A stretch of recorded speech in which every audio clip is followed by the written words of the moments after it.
Assalamualaikum warahmatullahi wabarakatuh. Hari ini kita akan mempelajari tentang sifat koligatif larutan. Ini bab pertama dari materi kelas 12 yang kita akan pelajari sebelum pas 1 ya. Bab pertama itu adalah sifat koligatif larutan. Dalam mempelajari sifat koligatif larutan, yang pertama kita harus tahu dulu definisinya. Nah, sifat koligatif ini merupakan sifat larutan yang dipengaruhi oleh jumlah partikel zat terlarut dan tidak tergantung dari sifat zat terlarut. Jadi sifatnya ini dipengaruhi 100% oleh konsentrasi zat yang terlarut di dalam larutan tersebut gitu ya. Nanti kita akan pelajari satuan-satuan dari konsentrasi, yaitu ada persen, fraksi mol, kemolaran atau molaritas, dan kemolalan atau molalitas. Nah, ini ada yang tricky ya, di sini hati-hati. Ada kemolaran, ada kemolalan. Bedanya apa kita bahas setelah ini ya. Ada yang baru nih, kalian pelajari fraksi mol. Jadi nanti satuan konsentrasi yang akan banyak dipakai ada fraksi mol, kemolaran, dan kemolalan. Lebih banyak di kemolalan sebenarnya kalau dibahas tentang sifat koligatif. Ya, ini kalau kalian mau tahu maksudnya apa sih Bu sifat koligatif nih ya.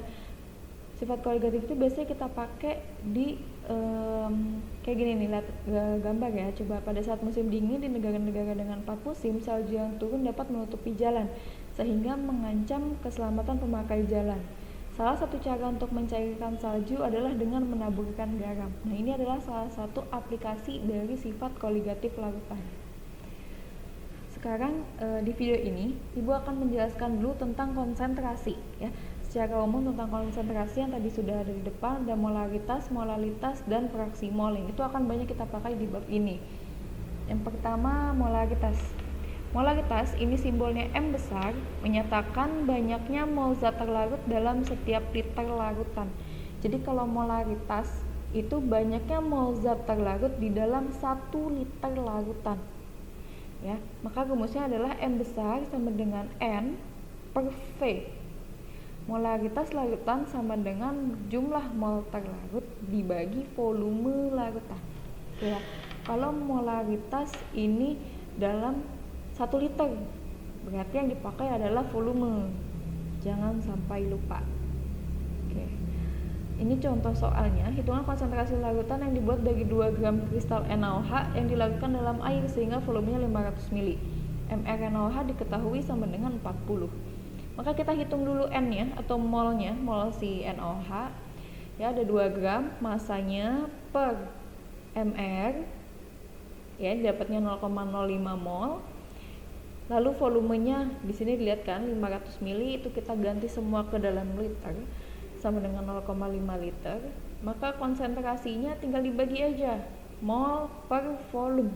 0,05 mol per 0,5 liter. Maka konsentrasinya adalah 0,1 mol per liter atau M besar 0,1 molar. Ya, itu cara mencari molaritas. Lalu yang kedua, molalitas. Ini baru, molalitas ini simbolnya M kecil, menyatakan mol zat terlarut, banyaknya mol zat terlarut di dalam 1000 gram pelarut. Nah, kalau tadi molaritas menggunakan volume, molalitas ini menggunakan massa, makanya 1000 gram pelarut. Nah, untuk larutan air, massa pelarut dapat dinyatakan dalam volume pelarut, sebab massa jenis air sama dengan 1 gram per mililiter.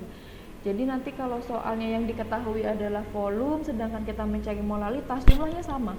100 ml air sama dengan 100 gram air masanya. Ya, kenapa gitu? Karena massa jenis air adalah 1 gram per mililiter. Nah, kemolalan sendiri dinyatakan dengan rumus seperti ini. M kecil sama dengan N dikali 1000 per P. Ya, kenapa di sini ada 1000 per P? Ini sebagai faktor pembagi. Sama aja sebenarnya kayak tadi, molaritas juga bisa N dikali 1000 per V. Nah, ini untuk molaritas, M kecil sama dengan N dikali 1000 per P, supaya kita nggak lupa mengubah massanya menjadi kilogram ya, karena satuan massa secara internasional adalah kilogram ya. M kecil molaritas larutan, jumlah ini N nya sama dengan jumlah mol zat terlarut, sedangkan P adalah massa larutan.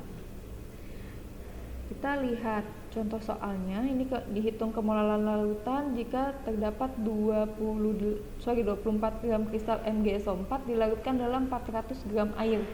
MgSO4 mR diketahui sama dengan 120.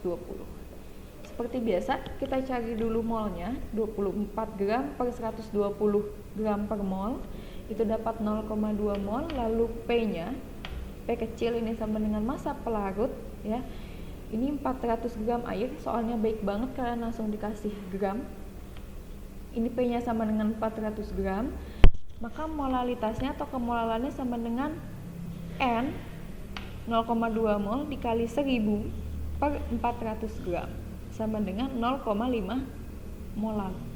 Nah, untuk molar ini kalian harus pelajari lebih banyak karena di sifat koligatif larutan kita akan banyak menggunakan molalitas. Oke, yang terakhir baru juga ini fraksi mol atau lambangnya X besar.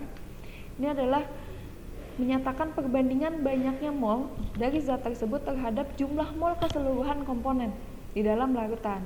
Ya, misal jika mol A zat A bercampur dengan mol B zat B, fraksi mol zat A atau XA sama dan fraksi mol zat B atau XB dinyatakan dengan seperti ini. Ya, jadi ini menyatakan berapa bagian sih sebenarnya si A dibandingkan dengan keseluruhan, si B dibandingkan dengan keseluruhan molnya ya. Nih, fraksi mol A sama dengan mol A per mol A ditambah mol B. Ya. Fraksi mol A sama dengan mol A per mol A ditambah mol B. Ini jumlah keseluruhan mol dalam sistem. Ini adalah mol zat yang kita cari nih, fraksi mol A berarti di sininya A. Kalau nanti di fraksi mol B yang dicari berarti di sini mol B dibagi dengan jumlah mol keseluruhan. Nah, karena ini adalah bagian-bagian, maka fraksi mol A ditambah fraksi mol B sama dengan 1. Nanti kalau misalnya ada 3 komponen gimana Bu? Oh sama, kalau misalnya ada 3 komponen XA, XB, XC, itu jumlahnya harus sama dengan 1 karena fraksi, dia bagian. Ya. Oke, sampai di situ dulu tentang konsentrasi. Nanti materi selanjutnya kita akan bahas di video selanjutnya ya. Kalau ada pertanyaan silahkan kita diskusikan di Google Classroom. Assalamualaikum warahmatullahi wabarakatuh.